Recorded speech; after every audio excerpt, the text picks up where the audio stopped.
Հյուսիսային Կորեան այսօր հայտարարել է, որ լրջորեն քննարկում է Խաղաղ օվկիանոսում Միացյալ Նահանգներին պատկանող Գուամ կղզուն հրթիռային հարված հասցնելու հնարավորությունը։ Այս հայտարարությունը հնչել է Միացյալ Նահանգների նախագահ Դոնալդ Թրամփի նախազգուշացումներից ժամեր անց, թե Փխենյանի որևէ սպառնալիք կդիմավորեն հրով և ցասումով։ Հյուսիսային Կորեան հայտարարել է, որ իր նպատակն է ունենալ միջուկային հրթիռներ, որոնցով հնարավոր կլինի հարվածներ հասցնել Միացյալ Նահանգներին և որ միջազգային պատժամիջոցներն իրենց չեն կարող խանգարել հասնելու այդ նպատակին։ Պաշտոնական Փխենյանը Միացյալ Նահանգներին մեղադրել է նաև կանխարգելիչ պատերազմի նախապատրաստվելու մեջ, հավելելով, թե այն կվերածվի լայնամասշտաբ պատերազմի։ Թեմայի շուրջ այս պահին կզրուցենք քաղաքագետ Ստեփան Գրիգորյանի հետ։ Բարև ձեզ, պարոն Գրիգորյան, շնորհակալ եմ, որ եկաք։ Եվ այսպես ինչ է նշանակում Փխենյանի այս հայտարարությունը, արդյոք աշխարհը պետք է պատրաստվի մի նոր լայնամասշտաբ պատերազմի։ Բարև ձեզ, շնորհակալություն հրավերի համար։ Նախ ուզում եմ ասել, որ պարզա ցանկացած տոտալիտար ռեժիմ անկանխատեսելի է։ Դա ցույց տվեց եւ աշխարհի փորձը, չէ, կոմունիստական ռեժիմը, ֆաշիստական ռեժիմները անկախատեսելի են, ամեն ինչ կարելի է սպասել ու այդ ռեժիմները պարզա ավելի ագրեսիվ արտաքին քաղաքականություն են վարում, իրենց թերությունները պետության ներսում կոմպենսացնում են այս ձևի քայլերով։ Այո, այս Հյուսիսային Կորեայի ղեկավարի այդ սպառնալիքները ինչ որ հիմքեր ունեն, չեք կարող ասել, գիտեք, այդ օթում կրակած ինչ որ սպառնալիք է։ Պատժամիջոցների հետևանք է։ Դա նաև պատժամիջոցների, բայց ոչ միայն։ Նայեք, Հյուսիսային Կորեան կան կարծիքներ, շատ լուրջ շրջանակներում, նաև միջուկային զենքով զբաղվող, որ իրենք այնուամենայնիվ ձեռք բերեցին միջուկային զենք։ Հիմա այդ գլխիկների թիվը փոքր է, մեծ է, այդ կարևոր չի, կարծես թե այդ տեխնոլոգիաները իրենք միջուկային սկսեցին գործադրել։ Ինչի հետ է կապված, որ իրանք այս վերջի ժամանակները այդքան շատ են փորձարկում հրթիռները եւ միջին տարածության եւ հեռավոր ինչի հետ է կապված։ Հենց դրա հետ, որ այդ միջուկային գլխիկները պետք է տեղ հասցնես, չէ՞։ Դա է պատճառը, որ միջազգային հանրությունը իրոք մտահոգված է։ Ու այդ սպառնալիքները եւ ներքին քաղաքականության հետ են կապված, եւ տոտալիտար ռեժիմների էության հետ են կապված, բայց իրոք հիմքեր ունեն։ Եթե պատկերացնում եք իրանք այս վերջի ժամանակվա բալիստիկ հրթիռների փորձարկումը, որ արեցին, գրեթե բոլորը հաջող անցան։ Պարզա, որ նույն Միացյալ Նահանգները հասկանում են դա լուրջ է, դա զուտ խոսքեր չէ։ Բացի դրանից, գիտեք, այդ ռիտորիկան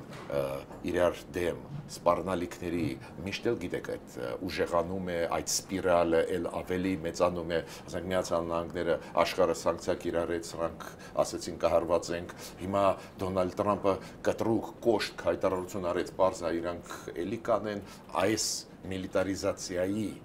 եւ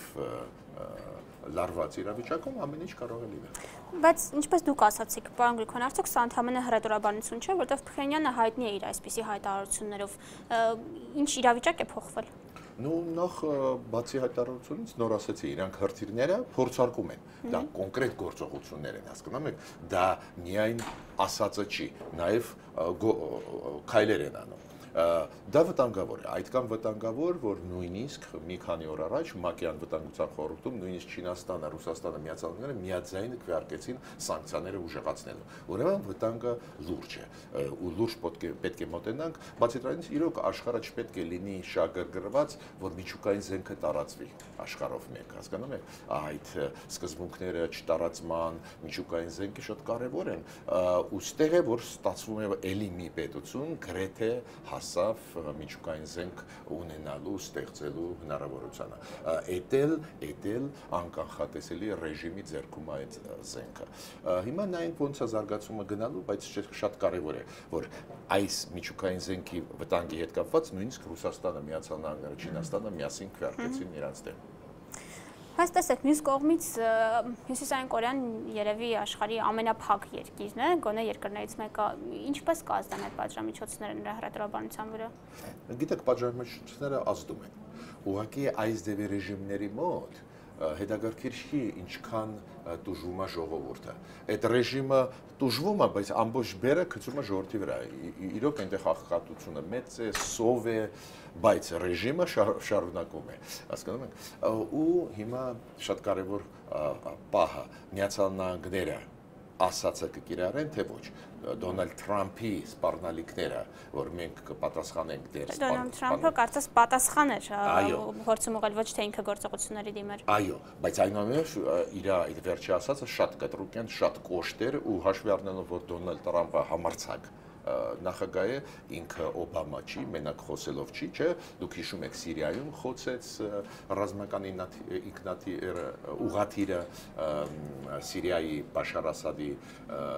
եւ հիշում եք, որ մեծ ռումբ գցեց թալիբների վրա Աֆղանստանում, ուրեմն ինքը կարող է անել, բայց որտեղից եմ ես տեսնում, որ Միացյալ Նահանգները պատրաստվում են։ Գիտեք, մենակ այդ հայտարարություններով չէ, որ ես շարժվում եմ։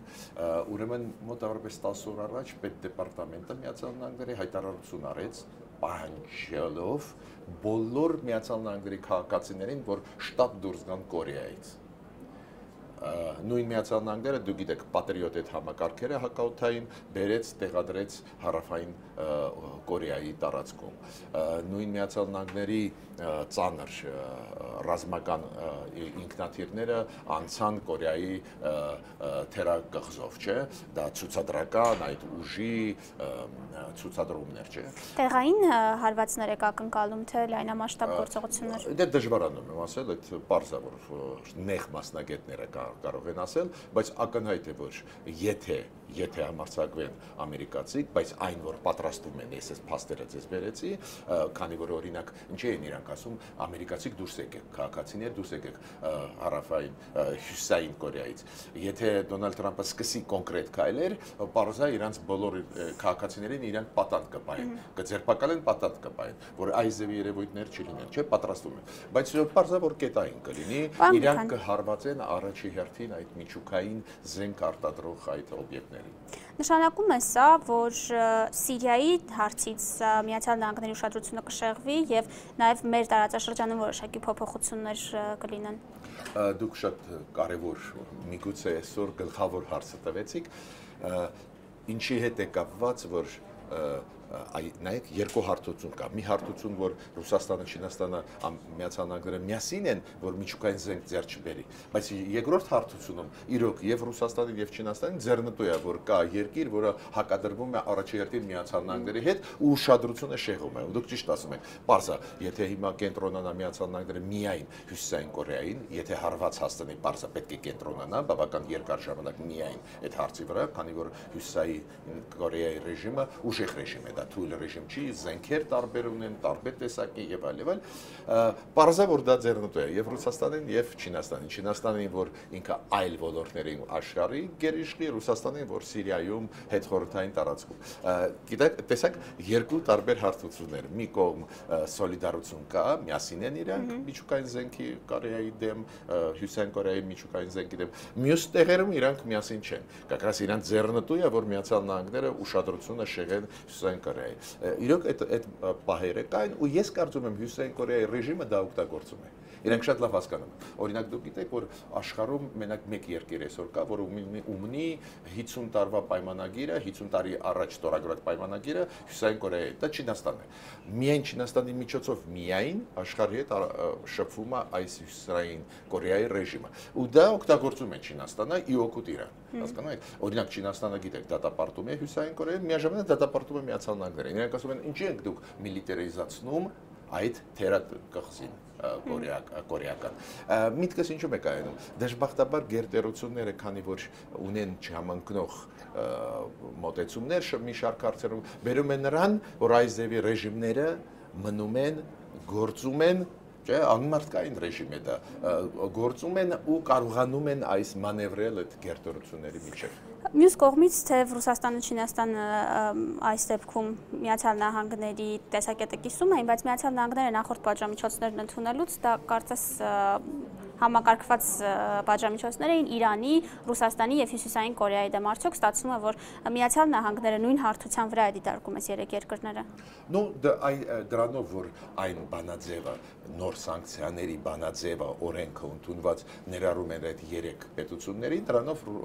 Միացյալ Նահանգները ուզում են բոլորին ասեն, մեզ համար հավասար վտանգ է եւ ռեժիմը Հյուսիսային Կորեայում, եւ Ռուսաստանը, եւ իրանական ռեժիմը։ Այո։ Բայց այդպես է, պարոն։ Ես կարծում եմ տարբերություններ պարզ է որ կան, բայց Միացյալ Նահանգները դրանով ուզում են ցույց տալ գլխավոր վտանգները ստեղ են, որոնք գալիս են ներողությամբ։ Բայց այնուամենայնիվ, եթե ուշադիր մենք կարդանք այդ փաստաթուղթը, այնուամենայնիվ սանկցիաները ուղղված Ռուսաստանի դեմ մեծ մասն են զբաղեցրել այդ փաստաթղթի։ Սանկցիաները օրինակ Իրանի դեմ այդքան էլ ուժեղ չէին, նույն Հյուսիսային Կորեայի դեմ սանկցիաները ուժեղ են, բայց գլխավոր սանկցիան այնուամենայնիվ ՄԱԿ-ի անվտանգության խորհրդով էին։ Գիտեք ինչքանով են ուժեղ, որ պատկերացնենք։ Ուրեմն Հյուսիսային Կորեան ինչ որ ունի էքսպորտ։ Այդ էքսպորտից ամեն տարի ստանում է 3 միլիարդ։ Այ հիմա այն սանկցիաները, որոնք կկիրառվեն, կկրճատեն այդ էքսպորտը 1/3-ով, то есть 3 միլիարդից այդ էքսպորտը կմնա մենակ 2 միլիարդ։ Հյուսիսային Կորեայի համար այդ 1 միլիարդը լրջագույն թիվ է։ Այդ հասկանում եք, այդ փոքր թվի մեջ 3 միլիարդը այդ լրջագույն թիվ է, ու դա իրոք վնաս կհասցնի իրանց տնտեսությանը, իրանց այդ ծրագրերի արագությանը, ինչքան արագ կարող են իրանք իրականացնել։ Բայց այնուամենայնիվ ես կարծում եմ, որ Միացյալ Նահանգների մոտ մի կարծիք կա հստակ, որ այդ ծրագրերը ցանկացած գնով պետք է տապալել։ Ծրագրերը եւ միջուկային զենք ձեռք բերել ու զարգացնել միջուկային այդ արդյունաբերությունը եւ հասցնել այդ հրթիռների խնդիրը։ Ու մյուսը վտանգը, գիտեք նաեւ ինչից ես հասկացա, որ շատ մեծ է, որ Թրամփը այնուամենայնիվ քայլեր կանի։ Դուք գիտեք, որ սենատոր Մակեյնը ելույթ ունեցավ մի քանի ժամ առաջ ու մտահոգություն հայտնեց։ Ինքը ասեց, որ ռեժիմը Հյուսիսային Կորեայի շատ վատն է, բայց այդ կամ միգուցե վատը չի, որ սկսեց, ասենք, ռազմական գործողություն։ Նույնիսկ Միացյալ Նահանգներում, նույնիսկ կոնսերվատիվ հանրապետականների մեջ, դուք գիտեք, Մակկեյնը ամենակոնսերվատիվներից մեկը, նույնիսկ ինքը մտահոգություն հայտնեց, ու մյուսը ինքը ինչ ասեց շատ կարևոր է։ Ինքը ասում է, սպառնալիքները, եթե ուղարկում ես, պետք է պատրաստ լինես իրականացնել։ Շատ վտանգավոր է, ասում է, եթե հիմա այդ սպառնալիքները հնչեցին, ու հետո դու քայլեր չես անում, ասենք, քո պետությունը պատրաստ չի եւ այլ։ Հիմա անդրադառնանք Ռուսաստանի եւ Իրանի հարաբերություններին։ Մի կողմից կարծես սանկցիաներից հետո ընդհանուր հակառակորդ են ձեռք բերում, իսկ մյուս կողմից Սերժ Սարգսյանը իրանական լրատվամիջոցին տված հարցազրույցում հայտարարեց, որ Իրանը մտադրություն ունի գազը Եվրոպա հասցնել Հայաստանի միջոցով եւ արդյոք կարող է այս գազի հարցը Եվրոպա գազ մատակարարելու Իրանի նպատակը դառնալ ռուս-իրանական հակամարտության թեմա։ Ես չեմ կարծում, գիտեք ինչի, Ռուսաստանը կարող է նեղանա Հայաստանից կամ Ուկրաինայից կամ Վրաստանից, եթե այն չեն անում, ինչ ուզում է Ռուսաստանը, բայց Իրանը շատ խոշոր խաղացող է։ Խոսքը լուրջ մրցակցի մասին է եվրոպական շուկայում գազի առումով։ Այո, դուք ճիշտ եք, դա կարող է նյարդացնի Ռուսաստանին, բայց Ռուսաստանը չի կարողանալու խոչընդոտել։ Նույնիսկ եթե խոչընդոտի, որ Հայաստանում տարանցվի, դա Ադրբեջանով կտարանցվի, Ադրբեջան, Վրաստան ու դուրս կգա ի վերջո Թուրքիայով Եվրոպա։ Ուրեմն Իրանը այլ ընտրանքներ ունի։ Այստեղ Ռուսաստանը կարող է նեղանա, կարող է, դուք ճիշտ եք, ինչ որ լարվածություն մտնի այդ երկու պետությունների մեջ, բայց ի վերջո իրենք կարող են Թուրքիայով էլ անցկացնել այդ գազը։ Ես հակառակը, ես համարում եմ, որ Ռուսաստանը պետք է շահագրգռված լինի, որ Հայաստանով մտնի, նույնիսկ Եվրոպա այդ գազը։ Ինչու՞, որ Ռուսաստանը վերահսկի այդ process-ը, այլ ոչ թե եթե իրանք բլոկ անեն, ասենք Հայաստանին ասեն մի միջամտի այդ հարցերի մեջ, Թուրքիայով կամ Ադրբեջանով կշրջանցի Իրանը։ Իրանը հասկանում եք, շրջափակման մեջ չի, Իրանը տարբեր հնարավորություն ունի տարանցել իր գազը։ Ուղղակի Հայաստանով ամենաէֆեկտիվ, ամենակարճ ճանապարհն է, չէ՞, կարճ ճանապարհներից մեկը։ Ուրեմն այո, լարվածություն կարող է մտցնի, բայց Ռուսաստանը չի կարողանալու Իրանից ինչ որ մեծ բաներ պահանջել, քանի որ դա խոշոր խաղացողն է։ Ու մյուսը, այո, Ռուսաստանը կարող է խանդել, բայց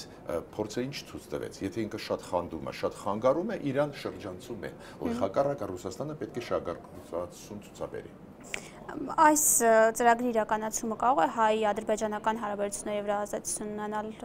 նկատի ունեմ Ադրբեջանը դեմ լինի Հայաստանով գազատարի անցկացմանը եւ փորձի Ղարաբաղյան հակամարտության առումով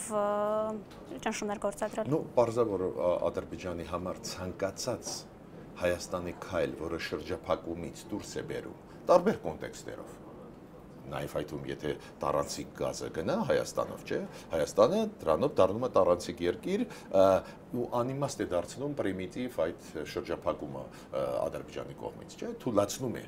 քանի որ մենք կստանանք հնարավորություն աշխարհի հետ, ասենք, գազ վաճառել, բաշխել եւ այլ, չէ։ Բարձր իրանք ցավոք կընդունեն ու ես չեմ բացառում, այո, կփորձեն սրել վիճակը Ղարաբաղում, որ հասկանում եք Իրանին հետաքրքրությունը թույլատնել կամ Եվրոպայի թույլատնել, կարող են առաջարկել շատ լավ պայմաններ Իրանի գազը տարանցել իր տարածքով, կարող են շատ հետաքրքիր ավելի ցածր գներով, տարբեր քայլերի կարող են գնալ, բայց գիտեք, եթե մենք կամք ցուցաբերենք լեզու գտնենք եւ Իրանի հետ եւ Վրաստանի հետ եւ նաեւ կոնսուլտացիաների միջոցով Ռուսաստանին համոզենք, դժվար կլինի խոչընդոտել այս ձևի ծրագրերին։ Շնորհակալ եմ, պարոն Գրիգորյան։ Իմ զրուցակիցն էր քաղաքագետ Ստեփան Գրիգորյանը։